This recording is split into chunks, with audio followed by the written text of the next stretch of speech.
Hi, hello, and welcome back to the What is K-pop podcast, where in which we talk all things K-pop. Hi. I just get so giggly whenever I start making a podcast. I'm just so excited about talking about my special interest. You know, do you ever get like that? Do people who on the spectrum get like that as well? I don't know. I just it was just fun. It's just a bit of fun doing this, yeah. So, today we are talking about 82 Major. Mainly because of the fact that I wanted to record, but I didn't know what I wanted to record on. And so I went on to Spotify for Creators, which is obviously the thing I use to make the podcast. Typed in 82 Major, had an episode on them. So that is kind of how I decide what I'm doing for the day. So no, I don't tend to plan actually the podcast that much. Like when I was trying to do challenges and stuff in December when I was trying to do that, and I did April, um like I would plan then, but not that much. Like planning podcasts for me doesn't tend to work that much because I'm just I'm gonna do whatever I want to do. I'm not gonna be told what to do, you know? So partially probably is. It is a problem. It's a thing that I should probably work on, but here we are. So, 82 Major is a six-member South Korean group under Great M Entertainment, consisting of Songil, Ye-chan, Songmo, Seongbin, Seokjun, and Dogyun. They released their pre-debut single on the 5th of October 2023, making their official debut on the 11th of October 2023 with their first single album, On. I hate I hate free debut releases. I don't get it because sometimes those pre-releases they get promoted and I'm like, why? Why are you doing this? If a company can produce a single and release it and put it on streaming platforms, why can't you just debut? Like, do, do you not? Am I the one that's wrong here? I don't think I'm the one that's wrong in this situation. When Baby Monster debuted with Batter Up, technically, that's considered a pre-debut single because it was only with the six members. But if you look back on everything that came out on that time, it was considered their debut, and then retroactively called pre-debut like material, and then they made their actual debut with Ahyeon with Sheesh. I'm like, no, you do not get to just come in here and say that all of that was pre-debut. Like, no, we know what happened with that. And I just don't get, I get pre-releasing full albums. Like, when Supernova came out for aespa's first album, Armageddon, I understand that. I understand that IVE's just released their pre-release single Bang Bang, is it? Oh, they have a Google thing. What is going on? I don't get it. I'm just clicking and there's light sticks here. Okay, click off that. I don't understand why that was a thing. Like, I get that.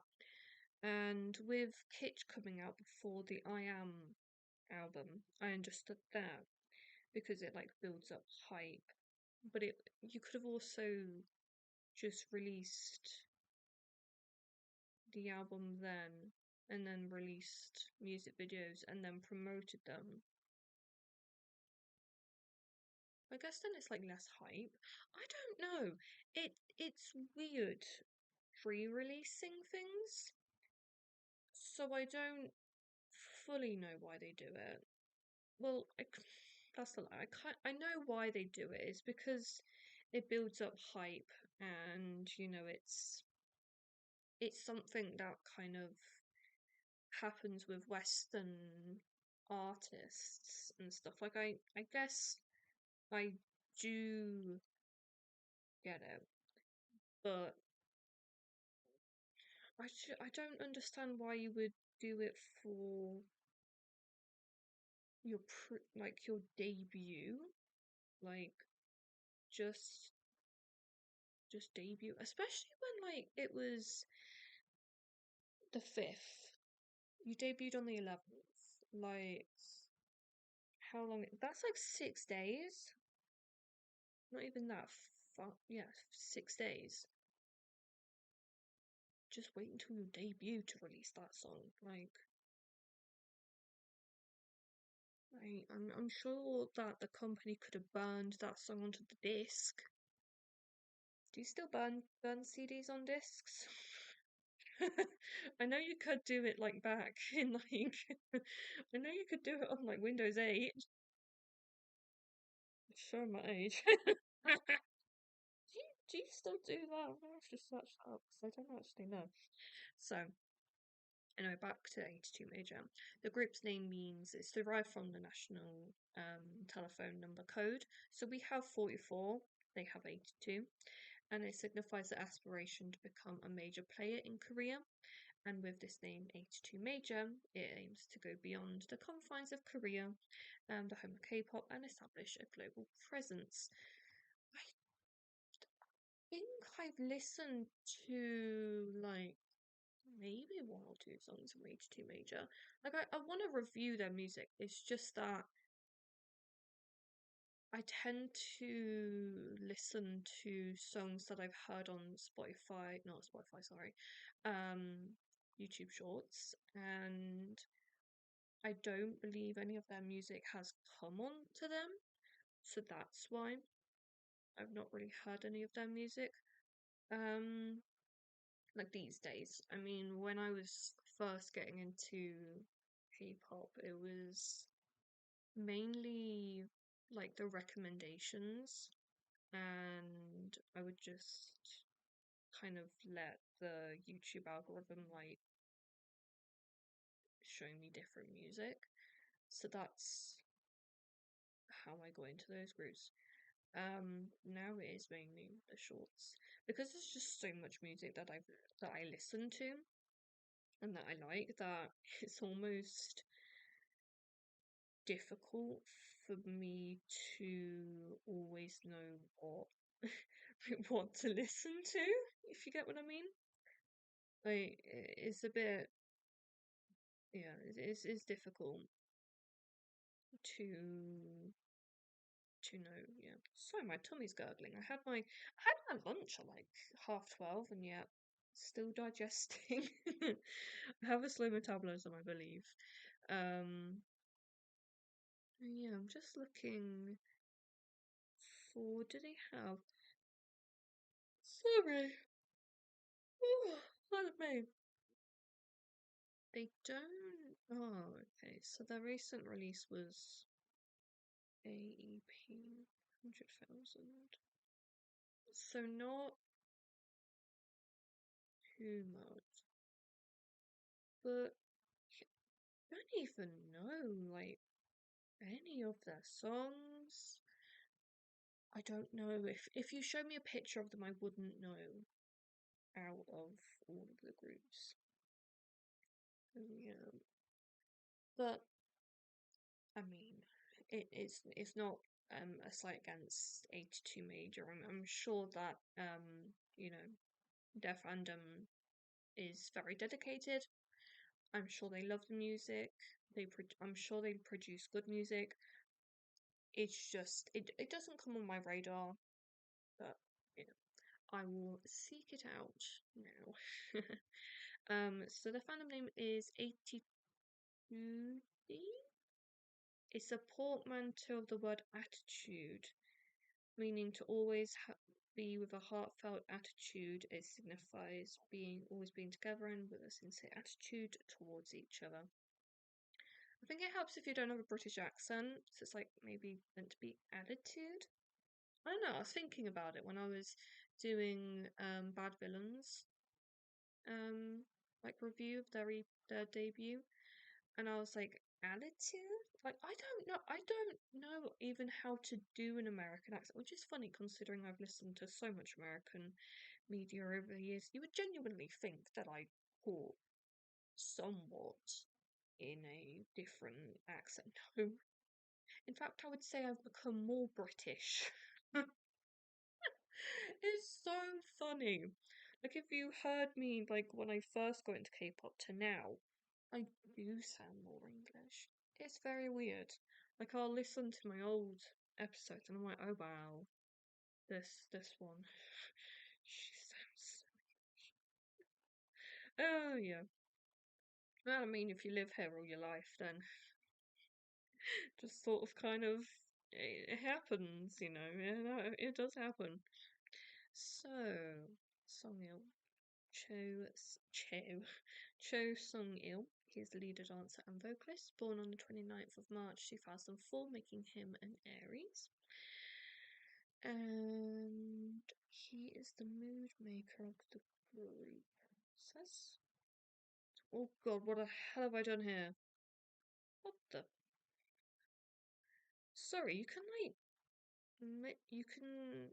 There's somehow you can like have a split view on your tabs thing now on Chrome, which is obviously the browser I use. So now I'm a bit lost. Okay. So he doesn't have a twin. I thought he had a twin from what it says there. He has an older sister born in 2002. Okay. Next one we have is Yechan. Yoon Yechan, or Timothy Yoon, main dancer, rapper, and vocalist, born on the 16th of April 2004, making him an Aries. So he is Korean Canadian. And his older brother is Kiho from P1 Harmony, and they also have an older sister. Yeah, an older sister who I actually follow her on TikTok. It's really funny actually watching um like I think a lot of K-pop idol siblings, they obviously choose to not be in the limelight to not affect um their siblings, but yeah, I follow her, their sister. I believe Felix, Stray Kids, his older sister, she has a TikTok, or it might be his younger sister. I follow her as well. Follow one of them. Obviously Hannah, Chris, Chan's younger sister.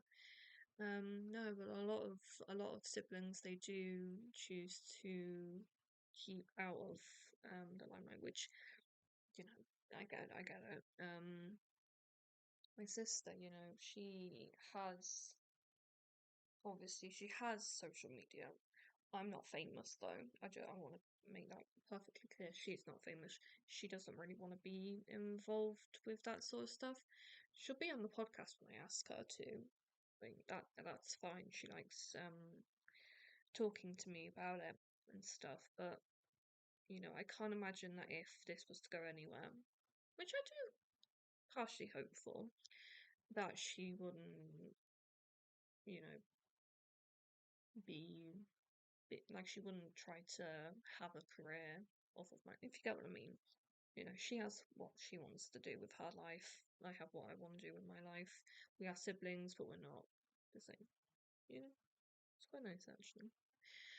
Okay, next member we have is Sungmo. Nam Seungmo, he is a rapper born on the 19th of April 2004, making him an Aries. And he is an MC for Show Champion with Close Your Eyes, Moonwalk, and Yojin. That is interesting. He has a habit of sitting down with his legs crossed. I used to like sit on the floor for hours. I love how I'm just going on tangents. I used to sit on the floor for hours, and do loads of things. But now, like, I think it might be because I just kind of stopped doing it when I started getting weird headaches and I just wanted to relax. I just can't sit on the floor for that long anymore. Like, my legs go dead. It's just not fun, you know. I used to sit on the floor for hours. I used to do scrapbooking, and I'd sit there with a bin bag taped to the coffee table and do my scrapbooking. It's lots of fun, yeah. Next member we have is Sungbin. Fan Sungbin. He is a rapper born on the 22nd of June 2004, making him a Cancer. And his nickname is Bean. Oh, it's actually so cute. And he has an older brother. And next we have Seokjun, Park Seokjun. He's a rapper born on the 15th of December 2004, making him a Sagittarius. And he has really bad eyesight and wears contact lenses. I hate the idea of contact lenses. I get that they are useful for people who can't necessarily wear glasses for their job or just like their lifestyle. I get it. But for me, the idea of putting something into my... Oh, no. I couldn't do it. It just scares the living shit out of me. Yeah. I really should also wear my glasses more. Like, I had them at my support group one time, and this guy who I he tried on my glasses and he was like, "How the hell do you see?" My left eye is like a little bit lower down and it's a bit smaller, and it has like I obviously I know what's on my TV screen right now. I know what it says, but I can't like look out that eye for long without getting a headache. Like, I know the words and stuff and what I'm seeing, but I can't act like if I didn't know what words were on the screen, I wouldn't be able to tell you. So, yeah, I know it says what makes Midsommar a folk horror masterpiece. Like, I, it's like so blurred, has like some, like, I have visual snow in that eye too, which makes it like fuzzy and stuff. Like, it's just not it. Yeah. I really probably should tell my mum about that my left eye is like really bad. But it's always been like that. Even when I was a kid, like, I used to have like eye patches and I'd have to like we would have like playtime when I'd have to patch, and it was like really hard to like play as a kid having to wear them. I don't know if I did it. I can't really remember in like the older years of primary school, but I stopped when I went into secondary school and just got glasses. Um, yeah, it's just really not good. And last but not least, we have Donghyun. Kim Donghyun. He is main vocalist and the Maknae, born on the 14th of September 2006, making him a Virgo. And he has a younger brother. So yeah, that has been 82 Major. I think is good though with the ages of 82 Major is that like 5 out of the 6 members were born in 2004, and obviously only Donghyun was born in 2006, and there's almost 2 years difference between the second to youngest and the youngest. So like it can I imagine it's probably a little bit difficult when like they first debut with Donghyun still having to go to school, but I imagine it was quite easy though, because the other members were obviously working the whole day, and then Dongyun would come in after school or like whatever, however they did it. Like I can imagine it was a lot easier for the company to have to work with them to start off with. Obviously, Dongyun is going to turn 20 this year, like he doesn't have to deal with it so much. I don't even think they had it too much by the time. Yeah, by the time they debuted, he was about to graduate, I believe, if I'm remembering that correctly, or if not, he like graduated kind of recently, maybe last March. So they didn't have too much, and they were able to, I guess, still work with the members. I know that the group is becoming more self-produced, which is nice. We love to see that. They're doing relatively well. Obviously, with Ye Chan being a sibling of a relatively getting quite successful group with Keho. So I do think that they'll be, I don't think they'll necessarily become massive like Stray Kids or 17 or BTS or anything like that. But I think they are going to be that steady group that, you know what, perhaps might not renew their contract. It might just be a 7 year long group. And I don't think that's necessarily a bad thing. Like, it's good. You know, that's a good career. And hopefully, you know, if that does happen, the members can create solo careers, or you know, they carry on under a different label. You like, I have good faith. I have good hopes for 82 Major. Like, I want them to do well, and I want to listen to their music. I do believe it is more like hip hop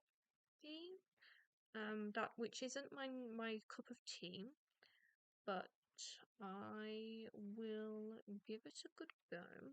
I will give you my review. Just check. Kind of. There we go. 82 Major. Wiki. The K-pop wiki. We can find out a little bit more information there.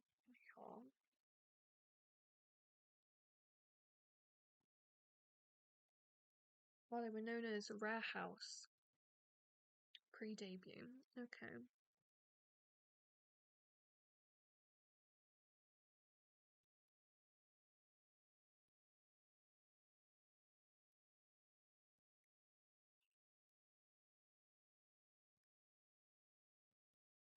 Okay, so the pre-debut members were Lee Donghyun and Cho Yeonwoo. So, Donghyun, he's known as Rio now, and that was he changed his stage name to distance himself from the Boys Planet stuff, which fair enough. He's not currently signed to a company, so we might see him debut soon. I don't know. And Yeonwoo, he hasn't signed to a different company after Fantasy Boys. Okay, fair enough. Yeah, they seem to have a relatively good discography considering they debuted 2 and a bit years ago. They don't have an album as of yet, but they do have 4 EPs, a single album, digital singles, SoundCloud exclusive songs, and several remixes, a few of them done by the members, which, you know, that's good. Building out a discography for themselves. Yeah. Yeah. I have faith in these things. I know I do tend to skew a lot towards the negative sides of it all and being a bit more down in the dump, and I can't remember the word for it, but pessimistic I know I can come across as a very pessimistic person, which is true, I am. I'm like it in my everyday life, believe me. It is doom and gloom often up in here. But no, I think if, great whatever the company's name is, wants to create if they want to, they can perhaps make them a good group that the general public likes. And if it does happen, they could also become really big. And I would love to see if they would collaborate with P1 Harmony, because it would just be nice, you know. Yeah, it would be quite cool because it would be like 2001 liners mixing with like 2006. Yeah, words. Their work. Um, yeah, you know, it would also just be cool to see the siblings working together. Yeah. Thank you as always for listening to today's episode, and I'll talk to you guys again very, very soon. Bye.